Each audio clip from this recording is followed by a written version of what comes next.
திருவிசைநல்லூர்ங்கிறது தான் திருவியலூர்.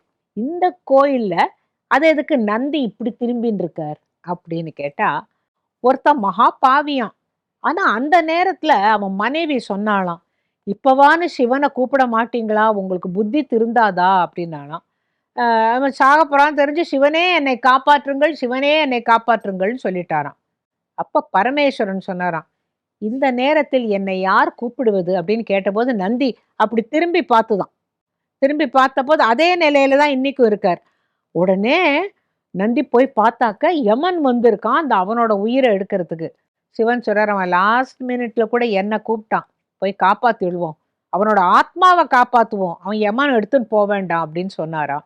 அவனுக்கு சொர்க்க பதவி கொடுத்துடலாம் அப்படின்னு சொன்னதுனால இவர் போன போது யமன் சொன்னாராம், அதெல்லாம் கிடையாது, அவன் மகா பாவி, அவனை நான் தான் எடுத்துட்டு போவேன், என்னுடைய அங்க அங்க போய் அவனை நரகத்துல போடுவேன், என்னோட சுவாமி சொல்லிட்டார் அவனுக்கு முக்தி தான் அப்படின்னு சொல்லிட்டு, இங்க யாரும் யமனை போல உயிர் எடுக்கிறதுக்கு இங்க யாரும் வரக்கூடாதுங்கிறதுக்காக முன்னாலேயே உட்காந்துட்டாராம்.